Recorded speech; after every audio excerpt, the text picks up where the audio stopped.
Hello, in this video today I will be ranking specifically the MCU Phase 4 Disney Plus shows. Now I have talked about Phase 4 before because when I did my ranking of the 4 MCU phases where I talked about the phases overall looking at the bigger picture, I talked about Phase 4 in general there, and I also did a ranking of the films in Phase 4, but that ranking didn't include any of the Disney Plus shows, it just included the films. Therefore, I haven't talked that much about the Disney Plus shows. For this list, I will be including 7 out of the 8 Disney Plus shows that were released. I'm not going to be including She-Hulk in this ranking because I haven't watched the show and I don't have a desire to watch it. So I will be including the other 7 shows on this list. With that out of the way, coming in last place at number 7, we have Falcon and the Winter Soldier. Now, to be clear, I do enjoy aspects of this show. I enjoy spending more time with Bucky Barnes, seeing him come to terms with everything he did as the Winter Soldier. It's interesting seeing Bucky not fighting. We actually get to see Bucky when he's just going about his daily life. And I also like seeing him talking with his social worker. I like seeing the dynamic between Bucky and Sam. I like seeing the journey of Sam Wilson accepting the mantle of Captain America that Steve Rogers gave him at the end of Endgame. I think John Walker is a really interesting character because, on the one hand, he's antagonistic toward Falcon and Bucky Barnes for a good amount of the show, and we're not supposed to like him when we first see him in the show, but ultimately we can see that that John Walker is not a bad guy, as he does ultimately do the right thing in the final episode. He helps to save all these government people that were about to die. But we can also see that he definitely has flaws and that he didn't deserve to be Captain America because of everything that comes with being Captain America. There's a lot of importance behind being Captain America due to what that hero is supposed to symbolize.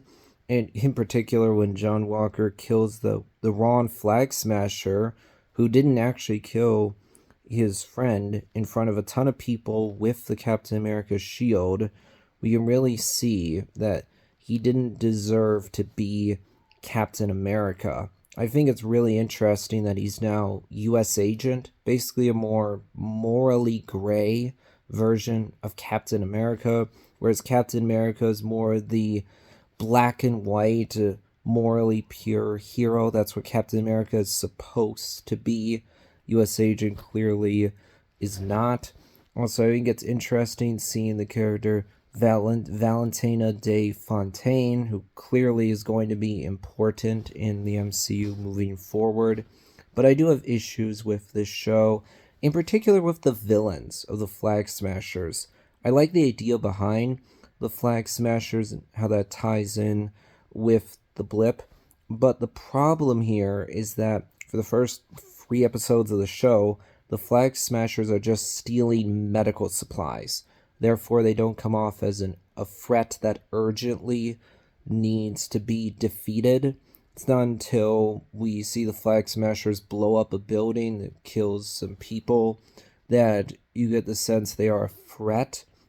And in fact, it's really not until the final episode where we see them do something really villainous, where they set a truck that has people in it on fire.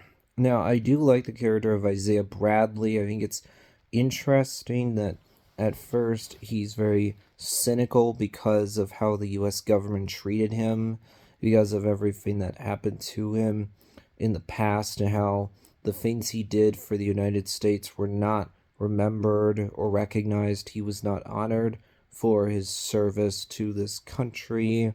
But then in the final episode, when he sees that Sam Wilson has ensured that there's now a statue for him in the Captain America exhibit, he has hope again because he sees that now his service will actually be remembered, that he is actually being recognized and honored for the things he did for the United States. Also, I like seeing that Bucky does struggle with actually being at peace, where he's not fighting anymore. We see that he still has nightmares about what he did as the Winter Soldier.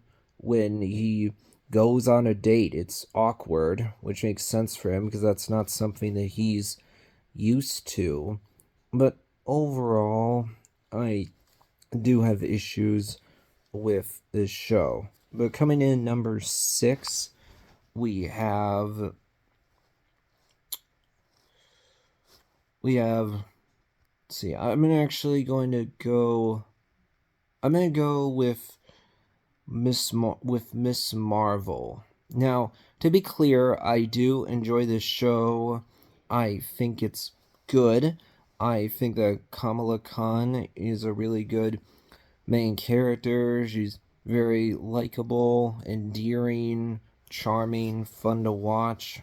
I like seeing her get the Miss Marvel costume, discover how to use her powers, and the dynamic she has with her friends, I think, is really interesting. I like the different visual style that this show has, especially at the beginning with the onomatopoeia on screen, the vibrant colors.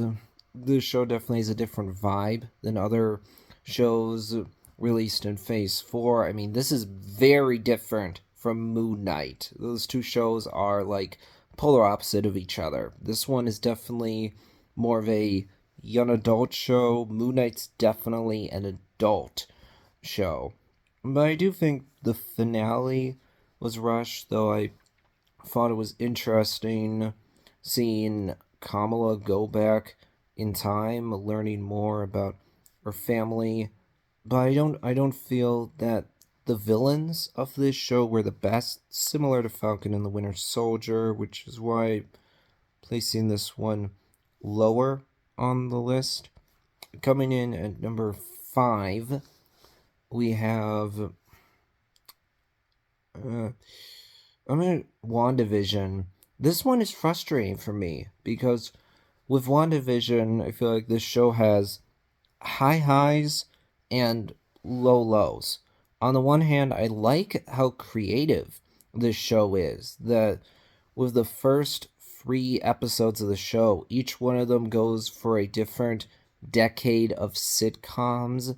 I really like the mystery and intrigue that the show builds up at the beginning, where we as the audience, along with the characters in this show, don't know what's going on. We're trying to piece together what's really happening here. There's a sense of there's a creepiness that's present right from the beginning of the show and becomes more evident as it goes on. In particular, I think episodes 5 and 6 of the show are great. I think that's where WandaVision was really at its peak. I liked episode 4, having the events of the first 3 episodes reframed. I also like seeing Vision again. I thought it was really fascinating to see 2 different versions of Vision, because we saw the completely fake version of Vision that Wanda created out of thin air inside of this sitcom world, inside of the Hex. And then we saw White Vision, which is basically Vision's literal corpse, his actual dead body brought to life, reanimated using Wanda's magic. But at first, this White Vision clearly does not have any of the memories or personality of the original Vision. It's really just Vision's physical body brought back to life, but it's not really Vision. It's kind of like a zombie, honestly. But then once the completely fake version of Vision that Wanda created from thin air unlocks the memories of the original Vision that White Vision still had there in his mind, then we see White Vision's eyes change color, and the implication is that White Vision is going to become more like who Vision originally was before Thanos ripped the Mind Stone from Vision's forehead, as we saw during the ending of Infinity War. I'm really looking forward when we actually see White Vision again. We'll see when that will actually be. I liked Agatha Harkness. She was really fun to watch. I liked seeing Wanda, Vision, their kids, along with Monica, team up against White Vision, Agatha Harkness, and Sword. I liked Tyler Hayward's character at the beginning, but the problem is that by the time you get to the final episode, he just turns into an over-the-top, cartoonish, one-dimensional bad guy. He wasn't that at first. Also, this show completely fails to properly address the fact that Wanda took an entire city hostage for an extended period of time, tortured the people inside of the city of Westview for an extended period of time, separated them from their family and friends, and traumatized them. This show instead just takes everything that Wanda does and sweeps it under the rug and just lets Wanda off the hook completely from facing any kind of consequences or being in any way held accountable for her actions. Now, to be fair, the show makes it clear that Wanda did not mean to do this. She did not intentionally turn the city of Westview into this sitcom world. It was unintentional. So it's not really that Wanda had nefarious motives.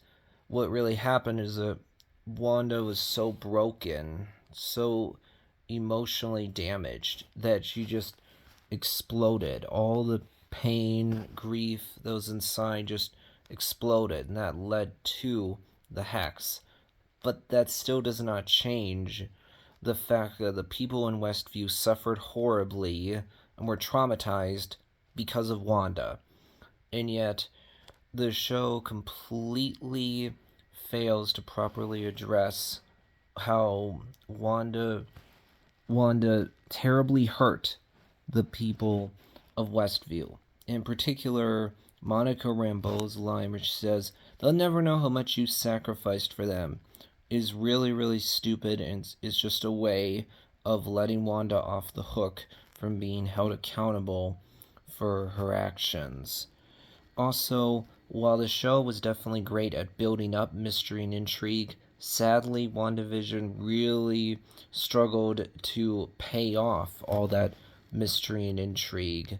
So by the time you get to the final episode, it's like, oh, really? This is what everything was building to? The guy who we thought was Quicksilver was really just some random guy named Ralph Bohner who looked like Quicksilver. This isn't connected to the multiverse or the Fox X-Men films at all. The payoff to the mystery and intrigue that the show built off did not live up to the build-up at all. So this show for me is very much a mixed bag. But moving on now to number 4, we have, let's see, I'm going to say Moon Knight. This is a show that I actually really enjoy. I appreciate this is a very much a different kind of show for the MCU. It's definitely an adult show, as our main character here is mentally broken. He's not well completely in the head, as he has multiple personalities, is not a black and white traditional hero. And then when you get to the final episodes, the show gets more weird, which I thought was really interesting. Now, admittedly, the problem here for me is just that we don't know when we're going to be seeing Moon Knight again, and the show is so separate from the rest of the MCU that it just feels like its own little thing that doesn't really connect. I mean, Sure, there's some minor references to the rest of the MCU, but really, this show feels so much like just its own thing that's not really connected to anything else. I don't know how Moon Knight ties into other movies and shows we're getting in this franchise, and we don't know if there's going to be a season 2 of this show, when we're going to see the characters from the show again. Which is sad, because I think Mark Spector is a really interesting character. I liked exploring his character, his past, all the hurt that he has. I like that by the end of the season, the two different personalities, Mark and Steven, actually figured out how to coexist really well. But this show does suffer from the problem of just not really connecting to anything else right now. But coming in number 3, we have, let's see, there's Loki, What If, and Hawkeye that I haven't placed yet on the list. Number 3 will be What If. I really enjoy this show. I really enjoy seeing these different scenarios in the multiverse play out. Admittedly, the party episode with Thor was definitely my least favorite. I think it's the weakest out of all these episodes. But I thought the last 2 episodes with Ultron were really, really good. I like seeing different versions of characters we know quite well. In particular, the Doctor Strange episode was fantastic. I was blown away by how good an episode was. It's dark, heartbreaking. And then the zombie episode was just really creative. There's some other episodes that weren't necessarily quite as good, like the episode where the Avengers all get killed off, then it's revealed Yellow Jacket is the Hank Pym is Yellow Jacket is the one behind it. That one's not like my favorite, because I think after you've seen it one time, it's not quite as good upon rewatches. But I think most of the episodes in the show are at a minimum good. I know that for some people this is too episodic, it's too inconsequential, because these scenarios are taking place in different universes within the multiverse, not the main universe that we have been following for a long, long time now. But I'm a really big fan of this show, and I think there's a lot of potential for What If to get more creative down the road. But coming in at number 2, we have, let's see, Loki or Hawkeye. Which one am I going to place at number 2? I'm going to say Hawkeye, number 2. I really, really enjoy this show. I like that we saw Clint Barton pass on the mantle of Hawkeye to this young girl named Kate Bishop. I thought she was really fun to watch, really likable and endearing. I like seeing Yelena again. The dynamic between Yelena and Kate Bishop was a lot of fun to watch. I like seeing Kingpin again. I like how Jack was clearly the red herring, so that we wouldn't suspect Kate's mother being the one behind it all, the actual bad guy. So I liked that reveal. Also, I love seeing Clint and Kate team up together in the last episode. I love that we get to see the ramifications of Clint's actions during those 5 years after Thanos' snap in Infinity War. The 5 years that we heard about in Avengers Endgame. I like that we get more context for what happened there and how it had ramifications.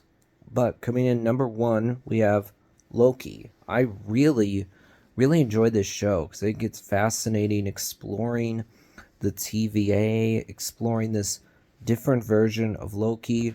Admittedly, I agree with everyone that an issue the MCU has had for a long, long time is an inability to let characters die, and that's 100% the case with Loki. I don't think it was the best move to bring Loki back in the first place in Endgame after his character was so definitively killed off in Infinity War. While of course I know that this is a different version of Loki, this is basically 2012 Loki or Battle of New York Loki, whereas the version that we saw die in Infinity War went through the events of For the Dark World, For Ragnarok, and then obviously the beginning of Infinity War. But still, the point is the same. The MCU is really struggled with actually letting characters die and not bringing them back. But still, I really enjoyed the character of Mobius, and Mobius, he was one of the major highlights for me. His dynamic with Loki was really interesting. I like seeing the Void at the end of time. I love that we saw all these different versions of Loki that were really creative. Especially Alligator Loki, and then there's little kid Loki, and Loki wearing the classic comic book costume. Also, I felt everything that the version of Kane we saw in this show said in the final episode was really interesting. I'm really looking forward to Loki season 2. I like how by the end of this first season, we're wondering what's going to happen moving forward because things have changed a lot. Now, Kane is going to come in and directly control the TVA, no longer controlling it through the fake timekeepers. Also, we're not sure what exactly is going on with Mobius and Hunter B-15 because at the end of the season 1 they don't seem to recognize Loki. This was this was a lot better than I was expecting going in, because I was skeptical of this show due to it bringing back Loki after he so definitively was killed off in Infinity War. But that'll wrap things up for this ranking.